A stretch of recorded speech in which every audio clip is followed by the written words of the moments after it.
Olá, sejam bem-vindos ao canal Luz Acesa. Meu nome é Viviane e esse é o terceiro vídeo da série Criminal. O caso que eu vou contar para vocês aterrorizou a cidade de Porto Alegre no século XIX e até hoje não sai da boca do povo. Inspirou livros, filmes, teses acadêmicas e até Charles Darwin deu sua opinião sobre o assunto. Já deixa o like e a luz acesa porque essa história é inacreditável.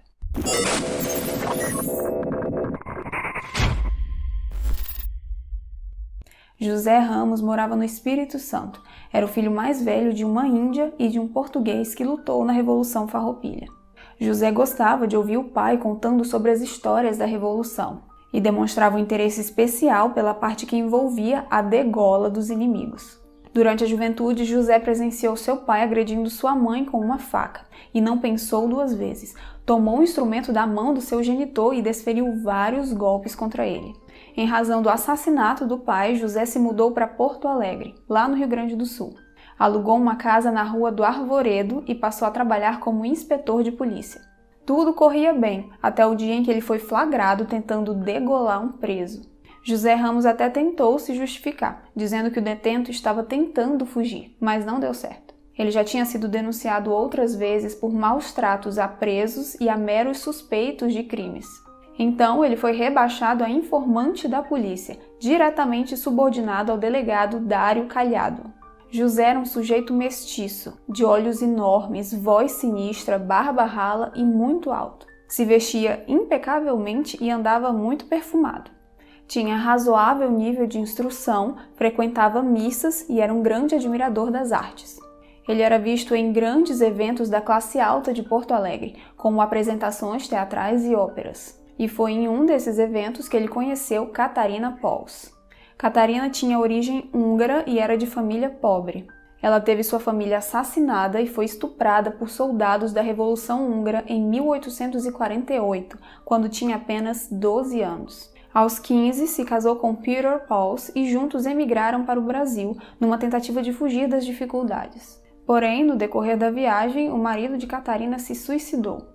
Viúva, ela chegou em Santa Catarina em 1857, quando tinha apenas 20 anos. Conheceu José Ramos 5 anos depois. Eles começaram a se relacionar e foram morar juntos naquela casa lá na Rua do Arvoredo.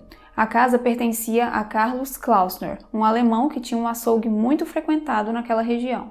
Depois das missas, as senhoras costumavam mandar os escravos comprarem carne lá. E José logo criou uma amizade com ele, porque também dominava a língua alemã. Com o passar dos dias, foi convidado a trabalhar no açougue.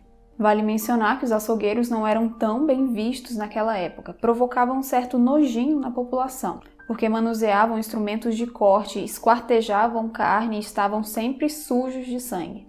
E Carlos Klausner, além de ter uma aparência naturalmente sinistra, carregava consigo uma cicatriz no rosto que lhe empregava uma aparência ainda mais assustadora.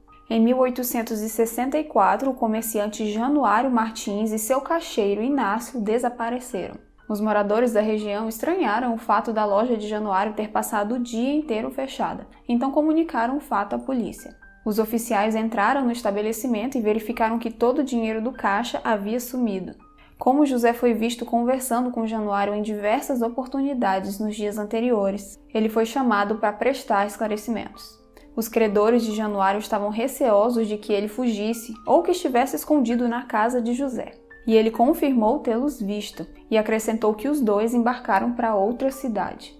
A investigação esfriou, mas um morador da Rua do Arvoredo disse que presenciou José convidando Januário para um jantar um dia antes do desaparecimento. As autoridades estavam muito pressionadas e os boatos só cresciam. O delegado Dário Calhado não se convenceu da história que José contou, então decidiu investigá-lo. E em abril daquele mesmo ano, a polícia de Porto Alegre foi até a casa dele em busca de provas. Todos ficaram boquiabertos com a cena horripilante no porão da residência de José e Catarina. Vários pedaços de um corpo humano estavam enterrados lá. E apesar do avançado estado de decomposição, a vítima foi reconhecida pelo brinco que usava na orelha esquerda. Era o alemão Carlos Klausner, o dono do açougue e da casa. Os policiais imediatamente verificaram os outros cômodos e, ao examinarem um poço desativado lá nos fundos do terreno, encontraram os corpos esquartejados de Januário e Inácio. Encontraram ainda um cadáver de um cachorro que estava rasgado da garganta ao ventre. Descobriu-se depois que o animal pertencia a Inácio, que tinha ido à casa de José em busca do seu patrão, e infelizmente teve o mesmo fim. O cachorro foi morto porque latia insistentemente por vários dias na porta de José, como se esperasse Inácio voltar lá de dentro. José foi preso e Catarina pressionada a confessar o que sabia.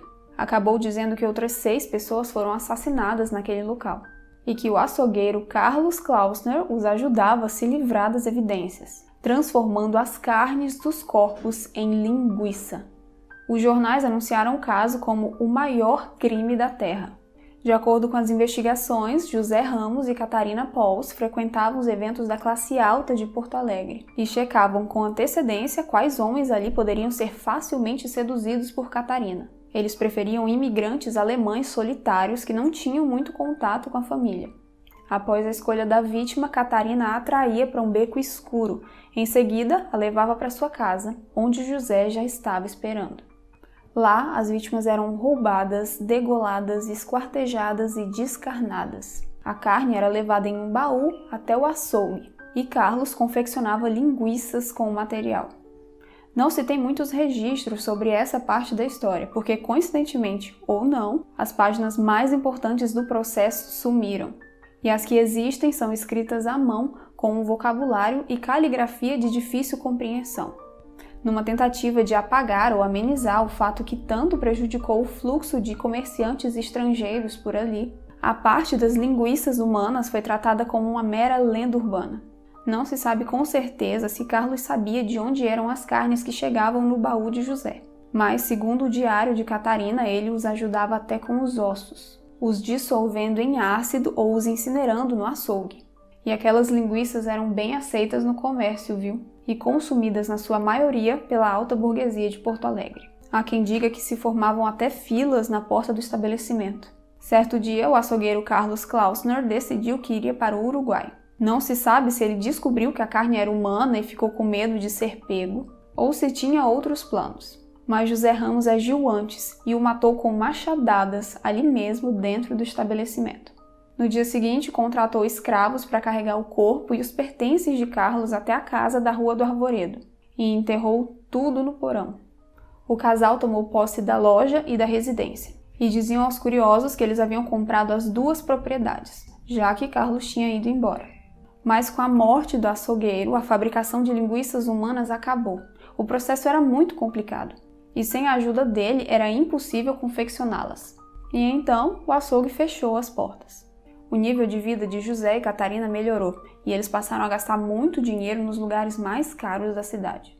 Quando questionado se tinha recebido alguma herança, o casal respondia que tinha sido sorteado numa espécie de loteria da época, pelo menos umas 4 vezes.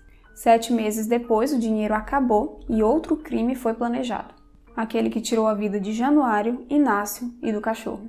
O delegado Dário Calhado também exercia a função de juiz de direito, o que era autorizado em algumas províncias daquela época. E ele se viu pressionado a resolver aquele caso o mais rápido possível. Afinal, Ramos trabalhava para ele como informante. Então, acelerou o andamento do inquérito policial para evitar uma situação embaraçosa contra si. Uma criada que alugava um dos cômodos da casa para pernoitar foi ouvida, e ela disse que foi trancada em seu quarto na noite em que foi realizado o jantar com Januário, e que na manhã seguinte, quando finalmente pôde sair, viu Catarina limpando grandes manchas de sangue na escada da residência. Ela limpava e dizia ao mesmo tempo que era o sangue das galinhas que José havia matado. Não demorou muito para que Dário proferisse a sentença de José: morte por enforcamento. Não se tem muita informação sobre isso, mas era comum naquela época que alguns condenados recebessem uma espécie de perdão pelos crimes que cometeram. E parece que foi isso que aconteceu no caso de José Ramos. Sua pena foi transformada em prisão perpétua. Ele negou os crimes até morrer doente, cego e sozinho na Santa Casa de Porto Alegre, em 1893. Catarina também foi presa e condenada a 13 anos de prisão. Saiu de lá em 1877 e morreu em 1891, internada em um hospício. Essa história chamou a atenção do mundo inteiro e até Charles Darwin, o autor da teoria da evolução das espécies, tomou conhecimento do caso e escreveu uma nota sobre o assunto. Informa-se que no extremo meridional do Brasil, em uma cidade chamada Porto Alegre, um grupo de perversos matou várias pessoas, usando sua carne para fazer linguiça, que não só comeram, como induziram os habitantes a comê-la. O temor de que a humanidade perca sua posição nobre e volte à bestialidade é infundado. Regressões ocasionais sempre ocorrerão. Há chacais adormecidos em cada homem. Em 2006, o finado programa Linha Direta apresentou um documentário de 40 minutos sobre esse caso, e 2 livros foram publicados sobre esse assunto. Caso tenha interesse, deixei tudo na descrição desse vídeo. Que José e Catarina não eram cúmplices em assassinatos em massa temos certeza. Mas será que eles realmente faziam linguiças de carne humana? Ou isso tudo não passa de uma lenda urbana? Comenta aqui pra mim o que achou disso tudo. Aproveita e confere se tá inscrito no canal, tá? A gente se vê semana que vem. Tchau!